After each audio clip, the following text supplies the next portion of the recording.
By March 2017, WikiLeaks had exposed the CIA's infiltration of French political parties.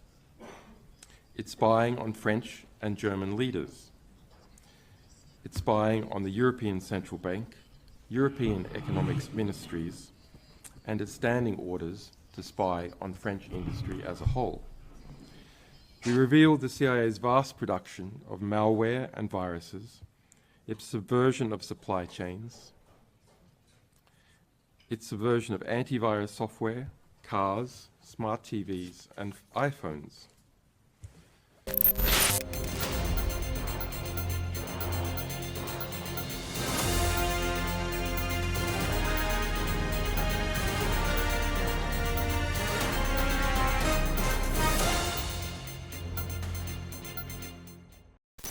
Citoyennes, citoyens, chers amis, chers camarades, du Liban au Sri Lanka, de Bordeaux à Gaza, l'ordre euro-atlantique subit un discrédit total. C'est un petit peu le fil rouge tricolore serait-on tenté de dire d'ailleurs, de cette quatrième revue de presse de la saison 2024-2025 qui revient sur la période allant du 23 au 29 septembre, qui a été une riche période où vraiment le discrédit est total, nous allons le constater, et déjà à travers l'événement, ou plus précisément les événements dramatiques de la semaine.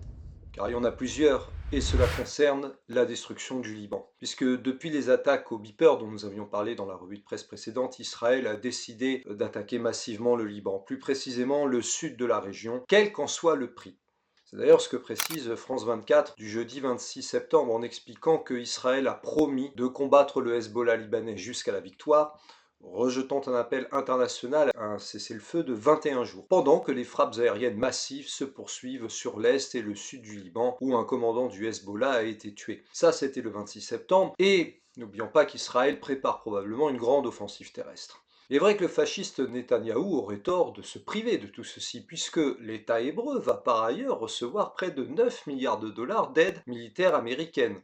C'est encore précisé donc au niveau de par France 24. Disposant ainsi du soutien total de son maître servile, états-unien, petit oxymore, la théocratie fasciste israélienne, rappelons-le, c'est ce que dit le maire de Tel Aviv, Ron Hulday, il l'avait dit le 4 décembre 2022, on ne le répétera jamais assez. Eh bien, cette théocratie fasciste israélienne s'apprête à embraser le Proche-Orient, et plus encore après l'assassinat du secrétaire général du Hezbollah, Hassan Nasrallah, 2 mois après l'élimination du chef du Hamas, Ismaël Haniyeh.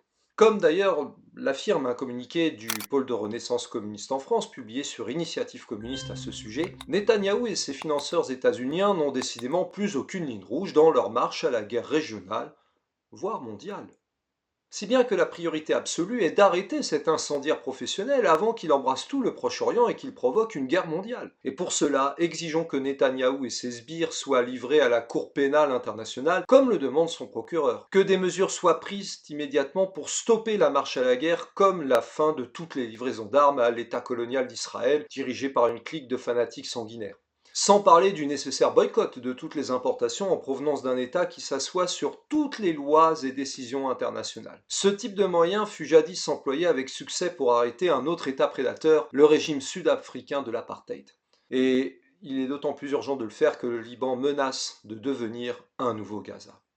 Discrédit toujours, cette fois en France, à travers le nombre de la semaine.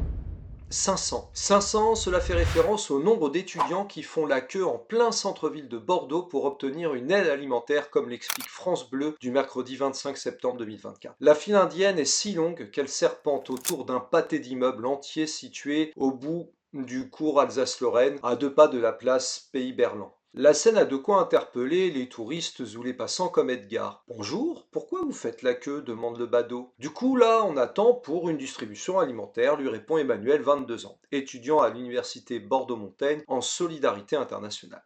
Les témoignages sont poignants, à l'image de celui-ci. « Moi, je viens ici parce que je n'ai pas de thunes », déclare Myriam, 29 ans, inscrite aux Beaux-Arts de Bordeaux. La jeune femme affirme qu'elle n'est pas la plus à plaindre. « J'ai des personnes dont je suis proche qui ont volé, ou qui volent pour manger, ou qui juste ne mangent pas. Payer sa bouffe et payer son loyer et donner du temps à ses études, c'est quasi impossible. Tout a augmenté et tout est devenu vraiment super cher au fil des dernières années. » Tous racontent la même galère quand les restaurants universitaires sont fermés. En gros, les week-ends, il y a pas mal de repas que je saute parce que c'est un petit peu compliqué, notamment le déjeuner. Et puis pour le dîner, ça se limite à une petite conserve ou deux grandes maximum, une boîte de thon.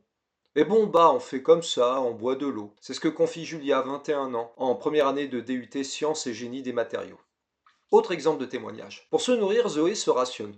Je récupère le midi le repas du Crous et j'en garde pour le soir pour faire le dîner. Ce que je fais à chaque semaine, raconte Armel, c'est de diviser ce que j'ai comme nourriture chez moi. De dire que ça, je vais le consommer le lundi, ça le mardi, ça le mercredi. Je n'ai pas le droit de dépasser. Si c'est la fin de la semaine et que j'ai tout consommé, je vais rester sans rien manger. Alors comme le précise France Bleu, depuis 2 ans, le nombre de bénéficiaires a doublé à Bordeaux selon l'association Linky qui organise également une autre distribution alimentaire tous les mercredis soirs de 19h à 20h sur le campus de Talence à la résidence Jean Zay, située au 97 avenue Prévost. Toujours à la recherche de nouvelles sources d'approvisionnement pour les denrées alimentaires, ces bénévoles lancent un appel aux donateurs, notamment de la grande distribution. Terrible illustration de la fin de l'insouciance annoncée par le despote Macron fin août 2022 et qui illustre parfaitement le discrédit complet de l'actuel despote au pouvoir. Discrédit encore et toujours à travers l'image de la semaine, c'est le départ de nombreux diplomates de l'ONU. Ladies and gentlemen, order.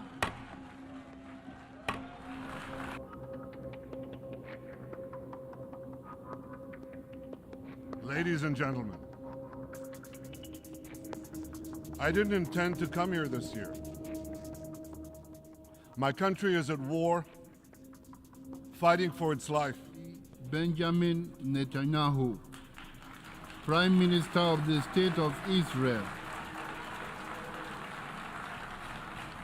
I request protocol to escort His Excellency and invite him to address the Assembly.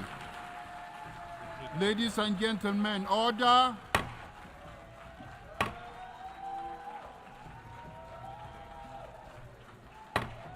Order, please.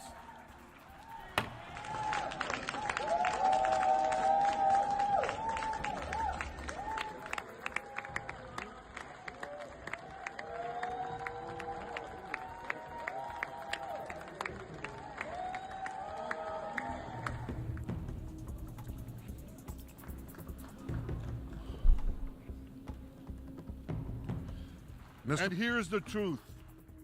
Israel seeks peace. Israel yearns for peace. Israel has made peace and will make peace again.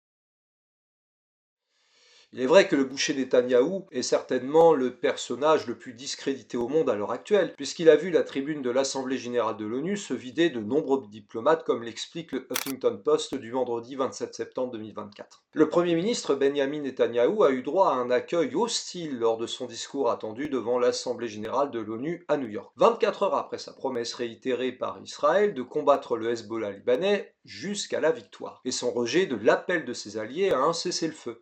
Par conséquent, de nombreux diplomates ont quitté la salle, dont certains en protestant bruyamment, au début de la prise de parole du Premier ministre israélien. Le président de l'Assemblée a dû réclamer le silence plusieurs fois. La veille, un comité d'accueil attendait aussi le chef du gouvernement dans les rues de New York. Des milliers d'opposants aux bombardements israéliens sur Gaza et sur le Liban ont manifesté. En réalité, contrairement à ce que dit le Huffington Post, les bruits ne venaient pas des diplomates, sortis silencieusement et dignement de l'Assemblée générale. Mais il venait des soutiens israéliens à leur chef fasciste, comme le montre une vidéo relayée par le Parisien.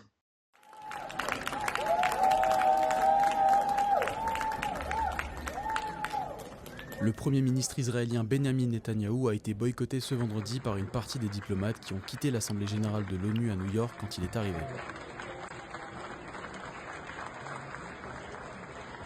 En réponse à ce boycott, certains de ses partisans présents dans la salle ont applaudi pour indiquer leur soutien au Premier ministre israélien.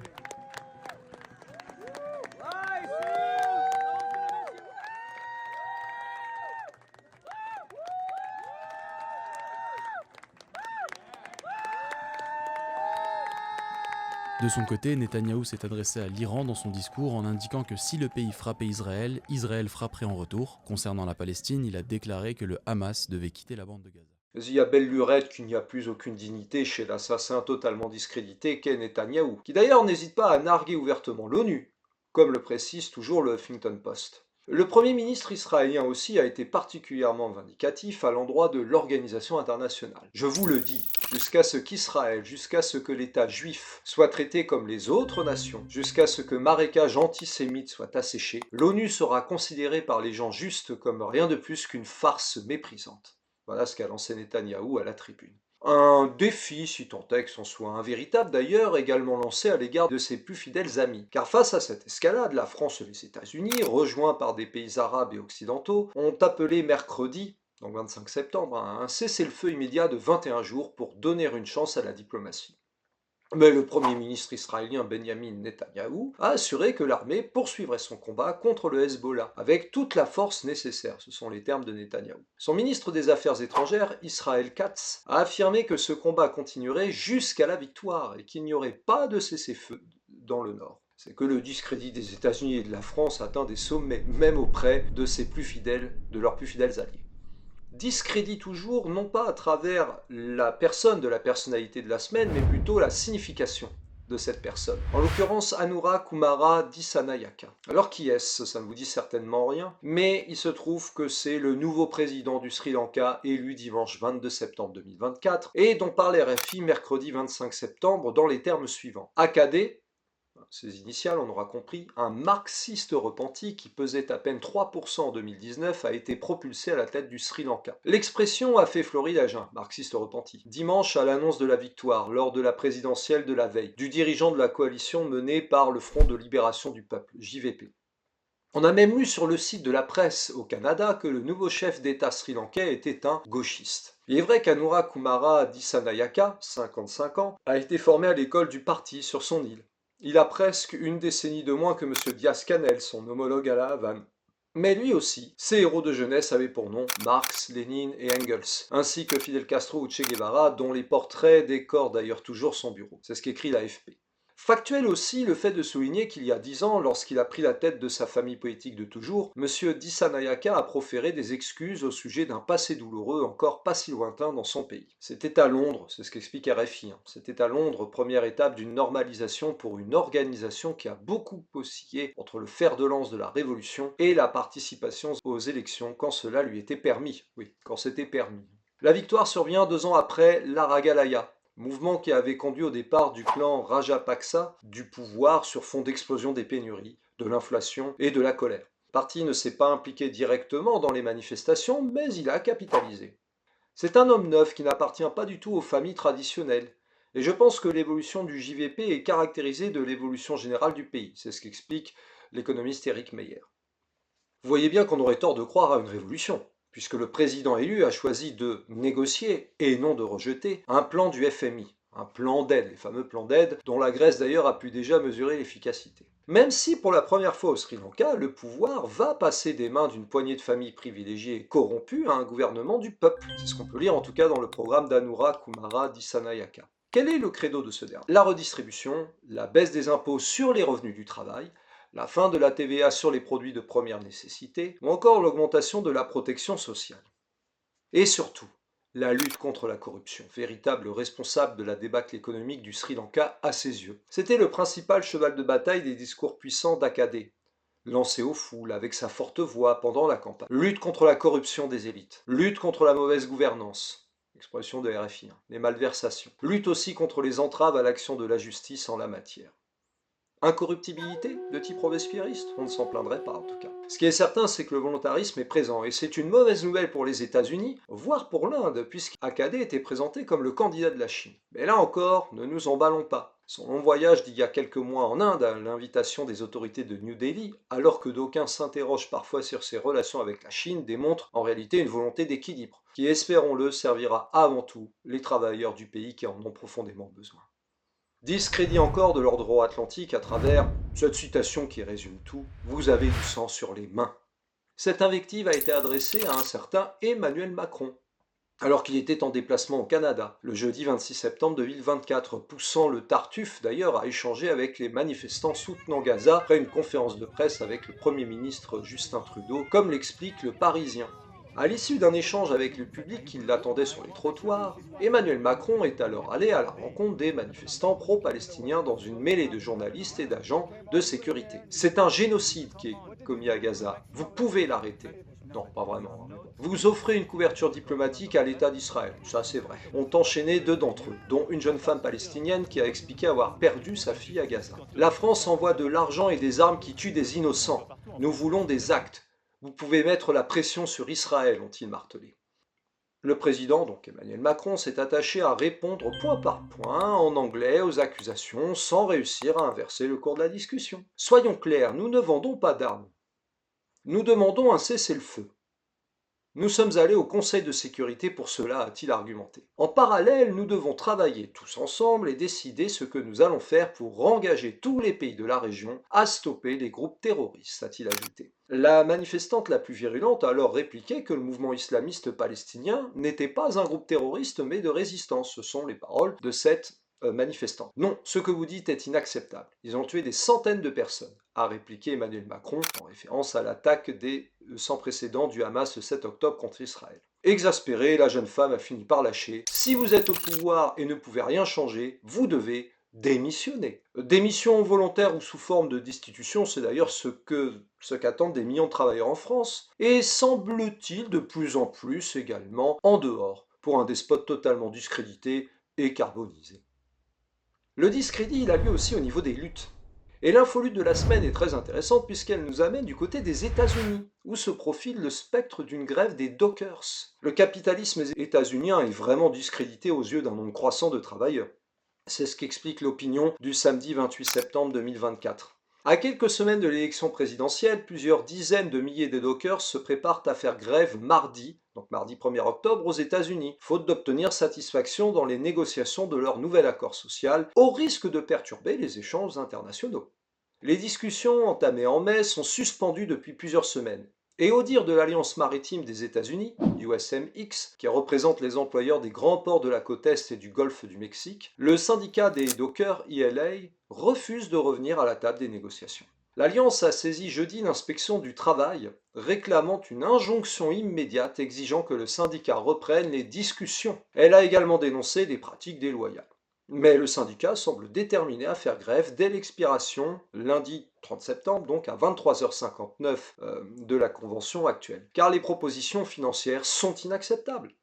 Il réclame aussi des garanties face à l'automatisation. Ce débrayage, le premier depuis 1977, un débrayage de 44 jours, concernerait plusieurs dizaines de milliers d'adhérents de l'ILA, sur ses 85 000 membres dans 36 ports, travaillant dans les terminaux de conteneurs et de chargement de véhicules roulant de ports disséminés le long des côtes entre le Maine au nord-est et le Texas au sud, sur le golfe du Mexique, en passant par la Floride. Ce contrat social couvre 25 000 adhérents de l'ILA travaillant dans 14 ports, dont Boston, Philadelphie, Baltimore, Savannah, Miami, Tampa et Houston.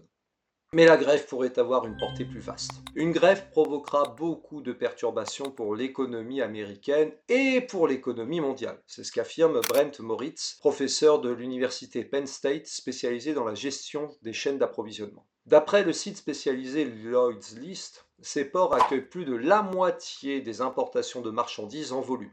Oxford Economics estime que chaque semaine de grève amputerait le PIB américain de 4,5 à 7,5 milliards de dollars. Joe Biden, qui dit être le président le plus favorable aux syndicats, semble peu enclin à activer la loi Taft-Hartley, utilisée à maintes reprises pour des grèves de l'ILA avant 1977, permettant d'imposer un moratoire de 80 jours. Preuve de la gravité de la situation, près de 180 organisations professionnelles y ont écrit à Joe Biden mi-septembre, plaidant pour une intervention immédiate pour renouer le dialogue. Près de 70 parlementaires républicains ont fait d'eux. Décidément, les États-Unis, terre par excellence du capitalisme tout-puissant, connaissent un sacré réveil en ce qui concerne la lutte des classes, dont devraient s'inspirer d'ailleurs les directions euro-confédérales en France et au sein de l'UE plutôt que de prôner le bidon dialogue social. D'ailleurs, l'ordre euro-atlantique est également discrédité à travers l'info-facho de la semaine, car c'est une bonne nouvelle. Il s'agit d'un procès requis contre les éborgneurs de Jérôme Rodriguez. Cette répression est donc discréditée, comme le rapporte France Info, puisque le parquet a requis jeudi 26 septembre 2024 un procès devant la cour criminelle pour un policier suspecté d'avoir éborgné en janvier 2019 le gilet jaune Jérôme Rodriguez en lançant une grenade de désencerclement place de la Bastille. C'est ce qu'a appris France Info auprès de l'avocat de Jérôme Rodriguez, maître Arié Halimi, confirmant une information de Mediapart. Le parquet de Paris a requis contre Brice C., qui a plaidé la légitime défense, un procès pour violence avec arme par personne dépositaire de l'autorité publique ayant entraîné une mutilation ou une infirmité permanente. Il s'agit d'un crime passible de 15 ans de prison. Dans ce dossier, Brice C ainsi qu'un autre fonctionnaire de police, Baptiste R, avaient été mis en examen en janvier 2021 à Paris, respectivement pour la mutilation de Jérôme Rodriguez et la blessure à la jambe par un tir de lanceur de balles de défense, les fameux tirs LBD, d'un de ses amis, place de la Bastille, lors de l'acte 11 des Gilets jaunes le 26 janvier 2019. Pour ce second policier, un procès est requis pour violence volontaire aggravée n'ayant pas entraîné une ITT supérieure à 8 jours. Un délit. Pour Jérôme qui a tant souffert pour ses proches et pour tous les gilets jaunes, pour la justice, pour la vérité. C'est ainsi qu'a réagi maître Arié Halimi sur X en réaction à cette réquisition. Pas de chance pour les policiers incriminés. Blast expliquait déjà en juin 2023 que le service de presse en ligne Index a obtenu accès à des centaines de vidéos et documents qu'il a analysés pour produire une reconstitution détaillée des circonstances de la mutilation. Images des caméras piétons des policiers, images de caméras de surveillance inédites, modélisation à l'appui, rapport de l'IGPN. L'enquête offre une plongée inédite dans le maintien de l'ordre dit à la française. Ce dimanche, donc on était fin juin, à l'heure de la messe, nous étions avec Francesco Sebregondi, cofondateur d'Index, et Lorraine Albin, enquêtrice modélisatrice 3D, qui nous ont raconté comment ils ont travaillé. Analyse de vidéos, synchronisation, localisation en 3D, frame match, pas trop ce que c'est, mais bon, triangulation. Tout sur leur méthode qui apporte des éléments essentiels à la compréhension des événements. Et qui réfute, c'est ça qui est important, la légitime défense invoquée par les policiers. Discrédit. Cependant, le discrédit peut également toucher d'une autre manière. C'est ce que nous permet de constater l'UE au quotidien à travers les défilés pour un retour du Royaume-Uni au sein de l'Union européenne. Eh bien, c'est ce que nous apprend l'opinion du dimanche 29 septembre 2024 en expliquant que, encouragés par le retour des travaillistes à Downing Street, plusieurs centaines de Britanniques ont manifesté samedi, donc 28 septembre, à Londres pour réclamer le retour du Royaume-Uni au sein de l'Union européenne, près de 5 ans après le désastre monumental, selon eux, du Brexit. En milieu d'après-midi, une marée d'europhiles vêtus aux couleurs bleues et jaunes de l'UE a rempli Parliament Square au son de l'Ode à la joie de Beethoven, considéré comme l'hymne européen, après avoir défilé depuis Hyde Park dans le centre de Londres. Sur la place où s'enchaînaient les interventions à la tribune, beaucoup portaient des pancartes « Je veux récupérer ma liberté de mouvement » ou « Le Brexit est un désastre monumental ». D'autres affichaient sur leur t-shirt un autocollant « Où est passé l'argent ?» en référence à la promesse trompeuse faite par l'ancien Premier ministre Boris Johnson entre 2019 et 2022, qui avait martelé que le Royaume-Uni garderait 350 millions de livres par semaine pour financer ses services publics au lieu de les donner à l'UE. Le Brexit a été un piège tendu au peuple britannique à cause des mensonges qui ont été racontés, a déploré Alec Taylor, 71 ans. Il travaille dans le secteur des assurances et portait un béret bleu cousu d'étoiles dorées. M. Taylor a estimé que le Royaume-Uni ne réintégrera pas l'Union européenne de sitôt, mais que le gouvernement travailliste élu en juillet sera déjà plus ouvert, poli et amical avec l'Europe. Portera peut-être, d'ici quelques années, l'idée d'une réintégration. Défaite toujours pas digérée. L'opinion ajoute que le Premier ministre britannique Keir Starmer, élu en juillet dernier, est attendu la semaine prochaine à Bruxelles pour rencontrer la présidente de la Commission européenne, Ursula von der Leyen, dans le but de relancer les relations entre le Royaume-Uni et l'UE près de 5 ans après le Brexit. Le dirigeant travailliste a toutefois exclu de rejoindre le marché unique européen, l'union douanière ou le traité sur la libre circulation des personnes. Il y a peut-être une chance de revenir sur cette erreur du Brexit avec le nouveau gouvernement, a déclaré Saskia Huck-Heffer, universitaire de 50 ans venue manifester, regrettant que le Brexit se soit montré réticent à la création d'un dispositif de mobilité pour les jeunes. Enfin, pas le Brexit, le nouveau gouvernement, pardon. Cette Britannique qui vit à Londres est mariée avec un Français. Le Brexit rend nos vies beaucoup plus compliquées. Nous avons 2 enfants, et c'est un peu difficile de construire une identité familiale dans ces conditions, a-t-elle souligné. Alors il faut quand même noter que cette manifestation émane surtout de mieux petits bourgeois européens et européens convaincus, à travers notamment cette question de l'identité familiale. Ça n'émane certainement pas des travailleurs anglais et gallois qui, eux, avaient voté massivement pour le Brexit, et à raison. Il n'en demeure pas moins qu'un Brexit sans sortie du capitalisme, donc un Brexit de droite, comme l'exigent par exemple les dits souverainistes de droite dure Asselineau et Philippot, dont nous analyserons les récentes prises de position liées à l'actualité dans une vidéo ultérieure d'ailleurs. Eh bien, ce Brexit sans sortie du capitalisme condamne à l'impuissance et à la fragilité sociale et économique inévitable les travailleurs, qui à raison demandent où est passé l'argent. Pour finir, discrédit encore et toujours, et cette fois-ci dans l'actualité idéologique et culturelle, à travers la bande dessinée Guerre à Gaza de Joe Sacco. Alors, nous voyons en fait que la bande dessinée elle-même s'intéresse au discrédit de l'ordre euro-atlantique, puisque Guerre à Gaza a été publiée par le journaliste et auteur états-unien Joe Sacco, qui s'est confié sur France Culture mardi 24 septembre 2024. Considéré comme le père de la BD reportage, l'américain Joe Sacco a fait paraître Guerre à Gaza au début de septembre 2024. S'étant fait connaître par ses travaux sur le conflit israélo-palestinien, comme par exemple Palestine, une nation occupée, en 1993, Palestine dans la bande de Gaza, en 1996, augmenté en 2010 d'une enquête sur 2 épisodes dramatiques et oubliés, les massacres de Khan Younes et de Rafah en 1956, et l'enquête s'intitulait Gaza 1956 en marge de l'histoire, l'œuvre de Joe Sacco offre un autre point de vue sur un sujet traité unilatéralement dans les médias américains, pour ne pas dire français d'ailleurs. Guerre à Gaza est l'expression de son bouleversement face à la situation dramatique actuelle. Paru en France cet automne, Guerre à Gaza se présente moins comme une BD reportage que comme un témoignage du désespoir de son auteur face à la situation actuelle à Gaza. En effet, Joe Sacco n'a pas pu se rendre sur place pour laisser les gens parler pour eux-mêmes, comme il en a l'habitude. D'abord paralysé, incapable de réfléchir, c'est sur la demande d'un ami qui était alors sur place et sous les bombardements qu'il commence à rendre compte de ses pensées. Il y a du désespoir. C'est dévastateur de devoir assister à cela. C'est la première fois que l'on assiste à une telle violence au quotidien, en direct. Moi, cela m'affecte, et je crois que cela nous affecte tous. Enfin, pas Biden, Macron, von der Leyen, Netanyahou et compagnie, ça on l'aura compris. Et France Culture d'ajouter, dans Guerre à Gaza, Joe Sacco dénonce la complicité des États-Unis dans le génocide en cours. C'est Israël qui commet ce génocide, mais les États-Unis sont impliqués. Nous continuons à faire semblant d'agir, mais en réalité, les États-Unis, qui ont de véritables moyens d'agir, ne le font pas. Biden a participé à la déshumanisation des Palestiniens, et en le faisant, il a ouvert la porte à une violence extrême. Joe Sacco fustige également l'hypocrisie de l'Occident. On parle sans cesse des droits humains, de démocratie, de l'état de droit, mais manifestement, ce sont des choses auxquelles certains peuples n'ont pas le droit. Ceux qui parlent de droit international sont ceux qui le violent le plus. Pour moi, c'est comme si Gaza était le dernier clou planté dans le cercueil. C'est une faillite morale de l'Occident. Preuve s'il en est que le discrédit de l'ordre euro-atlantique est de plus en plus perçu aux États-Unis même par les travailleurs en colère et par les intellectuels lucides.